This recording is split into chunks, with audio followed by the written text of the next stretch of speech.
Unearthing Truths, How Colonialism Fuels Climate Change.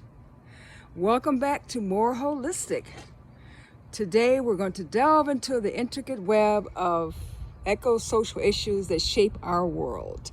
Today we're going to explore a topic often overlooked, the profound connection between colonialism and climate change. Join us as we unearth the hidden truths and shed light on how historical events continue to impact our environment. Okay, now first we're going to talk about the historical context. To understand the link between colonialism and climate change, we must first grasp the historical context. Colonial powers, that would be like Western Europe and America, exploited and dominate vast regions. That would be like the South here, like South America, Africa, Asia, the Pacific, vast regions, extracting resources with little regard for the environment. The quest for wealth led to deforestation. That's cutting down all the trees, need trees for oxygen, resource depletion and pollution, laying the foundation for today's environmental challenges. That's an example of that would be what's going on in Maui right now with the fires. That's due to colonization, okay? Now, next we're going to discuss resource exploitation. The extraction of natural resources was central to colonial expansion. Forests were cleared for timber, minerals were extracted without sustainable practices, water bodies were contaminated. These actions disrupted the ecosystems, releasing greenhouse gases, contributing to today's climate crisis. And also we have to go on and discuss about cultural disruption. The colonialism disrupted indigenous cultures, meaning the indigenous cultures of Africa, indigenous cultures of the New World and of the South Pacific, basically all over the world where, everywhere, where non-white people lived. Now these people, are indigenous people like myself, coexisted harmoniously with nature for centuries. Actually, as far as the Africans concerned, like 200,000 years or longer, at least for millenniums. The traditional knowledge of sustainable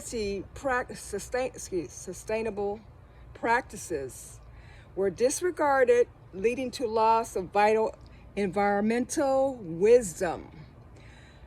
The imposition of foreign systems, that means European systems, American systems, often meant increased consumption and waste, further straining the planet.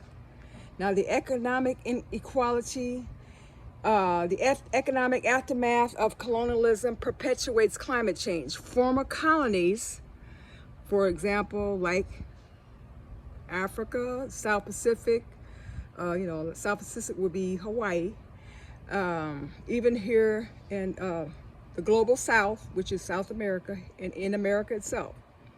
Former colonies often face unequal trade. The former colonies often face unequal trade relationships and dependency on resource exports. That would be like your cash crop deal. The economic disparities limits their ability to invest in clean technology, forcing them to rely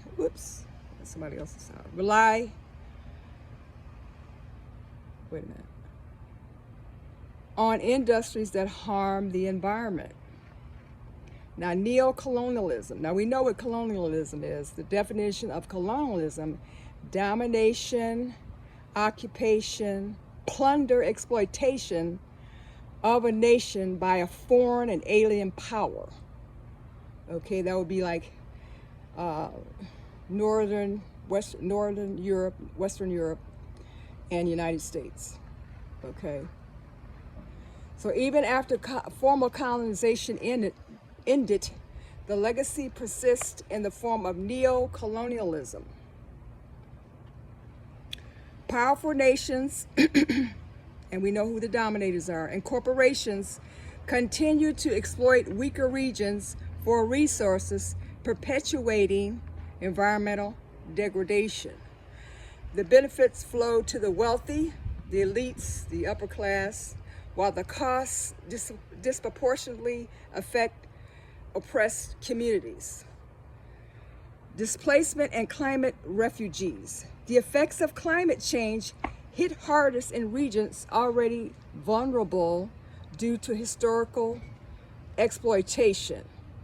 Rising sea levels, extreme weather events, the resource scarcity force many to migrate. Now, if you look at a lot of times people, migrate to the United States, immigrants come to the United States because the capitalists, the elites, the dominators have torn up their environment, so they just chasing a better life so they don't have to deal with, the high rising sea levels, extreme weather, like, for example, what we're seeing at Maui right now. And then I think about a month ago, it was all the smoke up in Canada, the fires up in Canada, all right? So, and resource scarcity forced many to migrate, creating a wave of climate refugees. And we're going to see much more and more of that. That's not going to end, it's going to increase.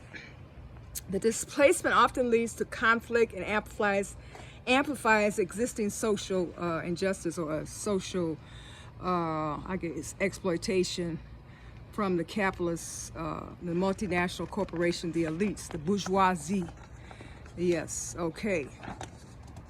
So, and yeah, it's going to get worse. So hold on to your belts, folks, because right now in Texas, I ain't never seen weather this hot. It's like 113 some days, 109. And that's not by mistake. That has to do with the fact that, extracting all these resources. Now let me get back to the script. Now, restorative justice. To address these issues, we must advocate for restorative justice, or as I would say, revolution. Recognizing the historical injustices and their environmental consequences is the first step.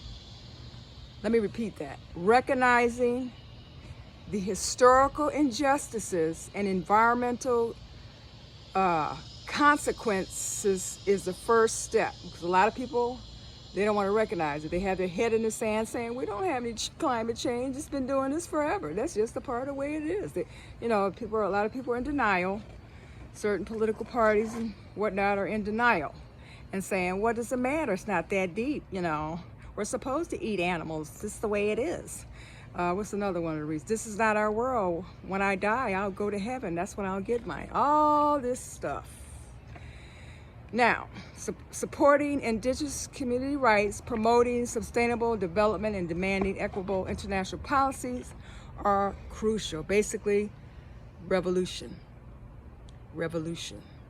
A total, complete abolishment, dismantling of the capitalist, imperialist, patriarchal, white supremacist system. That's what it's going to take. So, and also that would, for us as a,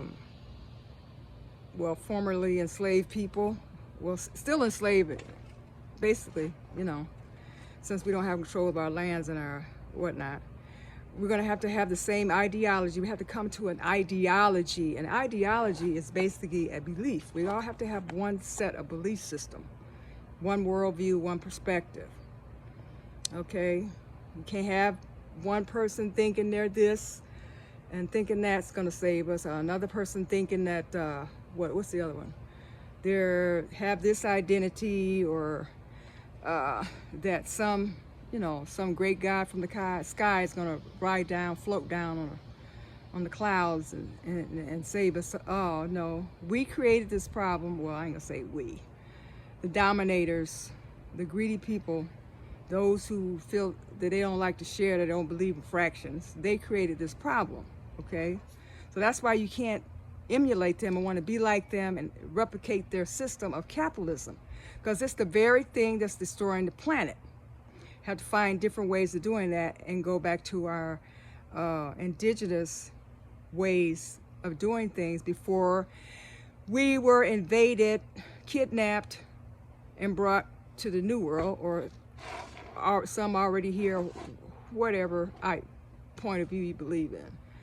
So, in conclusion, as an eco-social advocate or advocates, it is our responsibility to uncover the intricate threads that tie colonialism and climate change together. By understanding this connection, we can work towards a more just and sustainable world for us all. Remember, change starts with awareness and action. You know, it starts with awareness and action. So, well, I hope you guys got something out of that. And I'm going to be very brief. So thank you for joining us on this eye-opening journey. If you found this video insightful, don't forget to like, share, subscribe to More Holistic for more thought-provoking content. Together, we can make change our planet needs. Thank you once again. You have a great day.